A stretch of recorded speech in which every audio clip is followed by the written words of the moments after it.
इतना सोचते हुए वह अपनी डायरी उठाते हैं और बालकनी में चले जाते हैं। तभी उनकी नज़र बालकनी की मुंडेर पर रखी तुलसी पर जाती है, जिसके पत्ते एक एक कर झड़ रहे थे, मानो श्यामलाल से शिकायत कर रहे थे। उन्होंने एक लोटा पानी लाकर तुलसी में डाल दिया और उसे देखने लगे। 2-4 मिनट बाद ही उन्हें ऐसा लगा कि तुलसी के मुरझाए चेहरे पर मुस्कान लौट आई थी, जिसे देखकर उनके चेहरे पर भी मुस्कान आ जाती है। उन्होंने सोचा, अब हर रोज़ तुलसी को पानी दूंगा और इनका बहुत ज़्यादा ख्याल रखूंगा, जिससे वो आत्मसंतुष्टि से भर उठे। उन्हें याद आता है, मीना हर रोज़ तुलसी जी के गमले को पानी देती और शाम को दिया जलाती थी और ना जाने क्या गाती थी। अब वो दीपक न भगवान के आगे जलता है, न तुलसी जी के गमले के पास। जाने कितनी परंपराएं, कितनी रीति, कितने रिवाज हैं जो मीना के साथ ही इस घर से विदा हो गए हैं। फिर कहते हैं बेचारी बहू भी क्या क्या करे, घर का काम, बच्चों की पढ़ाई, बाजार, रिश्तेदार, सहेलियाँ, कितना कुछ देखती है। मीना सब कुछ संभाल पाती थी क्योंकि मीना ने अपनी इच्छाओं का हमेशा ही त्याग किया था। पर आजकल की पीढ़ी से ऐसी उम्मीद करना कहाँ ठीक है। सबकी अपनी ज़िंदगी होती है, अपनी सोच होती है, क्या कर सकते हैं। वक्त हमेशा एक जैसा तो नहीं रहता। खुद को ऐसे समझाते हुए वह तसल्ली देते हैं। वह मीना से कहते हैं, हम सभी को तुम्हारी बहुत ज़रूरत थी मीना। इस घर के कोने कोने को, मेरी ज़िंदगी के उस रास्ते को जिस पर तुम साथ चली थी, उस रास्ते को, सबको तुम्हारी बहुत ज़रूरत थी। तुम क्यों चली गई हमें छोड़कर? तुमने तो साथ जीने मरने की कस्में खाई थीं। तुमने अपना वादा तोड़ा है मीना। तुमने ये ठीक नहीं किया। तुमने उस सफ़र में मुझे अकेला छोड़ दिया, जिस सफ़र में मुझे सबसे ज़्यादा ज़रूरत तुम्हारी थी। तुम तो मेरी सारी खुशियाँ ही अपने साथ ले गईं। अब ना सुबह अच्छी लगती है न शाम। सुबह आकर अब तुम जगाती भी नहीं, न शाम को ढलते सूरज की रोशनी में मेरे लिए अदरक इलायची वाली चाय लेकर आती हो।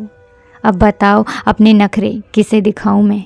ऐसा भी कोई करता है क्या? बस 3 दिन बुखार और चली गई। भला ऐसे भी कोई जाता है क्या?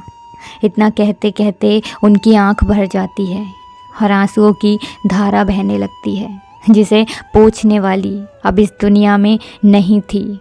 इतने में ही बेटे की आवाज़ आती है, बाबूजी हम सब पार्टी में जा रहे हैं, घर का ध्यान रखना। श्यामलाल से झूठे मुंह भी बेटे नहीं पूछते हैं कि क्या आपको भी पार्टी में चलना है।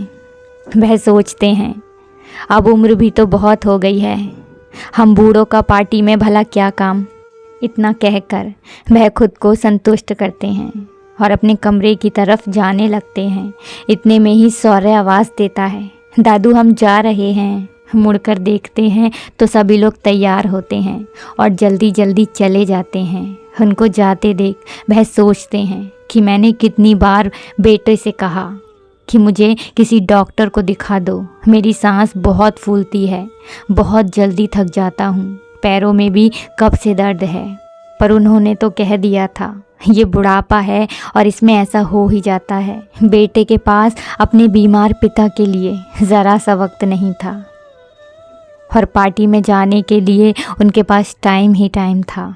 इतना सोचते हुए उन्हें मीना की याद आ जाती है और वह कहते हैं, मीना काश आज तुम मेरे साथ होती तो शायद मुझे आज ये दिन नहीं देखना पड़ता। इस इतने बड़े घर में आज मैं अकेला खड़ा नहीं होता।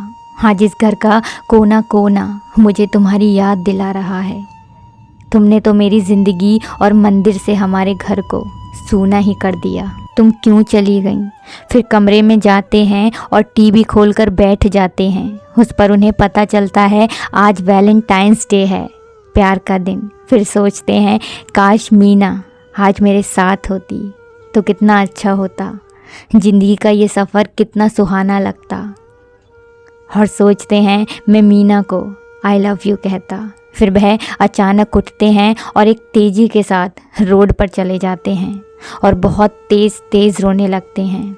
उनके अंदर जो दर्द भर जाता है मीना के दूर जाने से, अब वह बाहर निकल रहा था। वह बहुत देर तक इसी तरह रोते हैं और बहुत तेज़ बोलते हैं, Meena I love you, I love you. और ऐसा वो लगातार कहते रहते हैं। आने जाने वाले लोग उन्हें देखकर हंसते हैं, कुछ हैरान होते हैं, कुछ तरह तरह की बातें करते हैं और वो लगातार बस रोते रहते हैं और आई लव यू की धुन लगाए रहते हैं, क्योंकि उनके दिल में जो बातें थीं, जो दर्द था और जो अधूरी सी बातें वो मीना को नहीं कह पाए थे, आज वो उनके अंदर से खुद ब खुद बाहर निकल रही थीं। अचानक से वो ज़मीन पर गिर जाते हैं और लोगों की भीड़ उनके पास इकट्ठी हो जाती है। थोड़ी देर तक उनकी आंखें खुलती हैं और बंद होती हैं और थोड़े वक्त बाद ये सिलसिला हमेशा हमेशा के लिए थम जाता है, क्योंकि श्यामलाल अब अपनी मीना के पास पहुंच जाते हैं, इस दर्द भरी दुनिया से बहुत दूर, उस हमसफ़र के पास जहां उन्हें सुकून और चैन मिलता था, अपनी मीना के पास जिन्होंने उन्हें कभी कोई गम, कोई दर्द होने नहीं दिया था, जिस मीना ने हमेशा उनका ख्याल रखा था, वो आज अपनी मीना के पास पहुंच जाते हैं।